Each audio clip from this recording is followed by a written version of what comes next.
지난달 서울 강동구도로 한복판에서 땅 꺼짐 사고가 발생하고 누구나 겪을 수 있는 일이라고 걱정하시는 분들 많으실 겁니다. 그런데 서울시가 지난해 각 자치구에 의뢰해 고위험 지역 50곳을 정부에 보고한 사실이 MBC 취재 결과 확인됐습니다. 어딜까요? 서울시는 불안감만 조성할 수 있다며 고위험 지역을 공개하지 않고 있지만 저희는 안전에 관한 정보는 미리 알고 대비해야 한다는 점과 관련 법의 취지를 고려해 해당 지역을 공개하기로 했습니다. 원석진 기자가 단독 취재했습니다. 도로 한가운데 순식간에 커다란 구멍이 뚫리고 달리던 오토바이가 그대로 추락합니다. 도로 아래에서 지하철 공사를 하던 노동자들은 물이 새는 걸 보고 대피했지만 배달을 하던 30대 운전자는 피하지 못하고 숨졌습니다. 서울 연희동에서도 3차로를 달리던 차량이 갑자기 생긴 구멍 아래로 떨어지면서 운전자 부부가 크게 다쳤습니다. 서울의 땅꺼짐 신고는 2022년 67건에서 지난해 251건으로 2년 만에 4배 가까이 크게 늘었습니다. 땅꺼짐 현상은 낡은 상하수도관에서 물이 새거나 지하공사 도중 지하수가 유출돼 주변 토사가 휩쓸려 빈 공간을 만들면서 주로 발생합니다. 그런데 서울시가 지난해 10월 각 자치구에 의뢰해 집안 침하 우려가 큰 땅꺼짐 고위험 지역 50곳을 정부에 보고한 사실이 MBC 취재 결과 확인됐습니다. 광진구가 22곳으로 가장 많았고 종로구 9곳, 금천구 7곳, 성동구와 구로구가 3곳, 강남구와 노원구, 마포구에서도 2곳이 포함됐습니다. 땅꺼짐 고위험 지역 전체 길이는 무려 45km에 달합니다. 현장을 전문가와 함께 찾아가 봤습니다.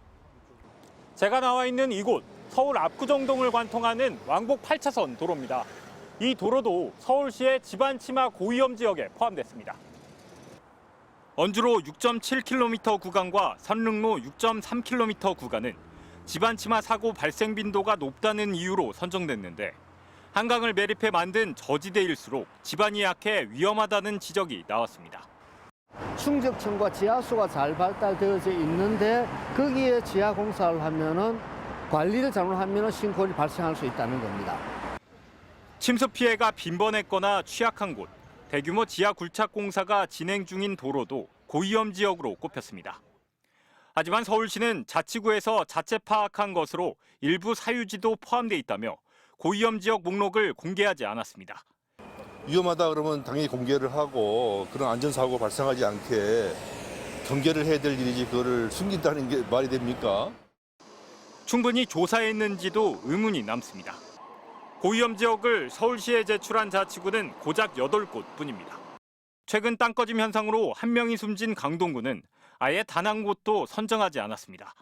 고위험 지역에 대한 전수조사를 다시 해야 된다고 생각합니다. 집값의 안정이라든지 시민들의 불안감 이전에 사고의 예방을 하는 것이 더 중요하다고 생각합니다. 서울시는 자치구와 별개로 지난해 시내 181개 도로를 분석해 땅꺼짐 위험도를 5등급으로 나눈 지도도 만들었는데 이 역시 내부 참고용 자료로 불필요한 오해를 조성할 수 있다며 공개하지 않고 있습니다. 재난 및 안전관리기본법은 국가와 지자체가 재난이나 사고로부터 국민을 보호할 책무를 지고 안전에 관한 정보를 적극적으로 공개해 누구나 이용할 수 있어야 한다고 규정하고 있습니다. MBC 뉴스 원석진입니다.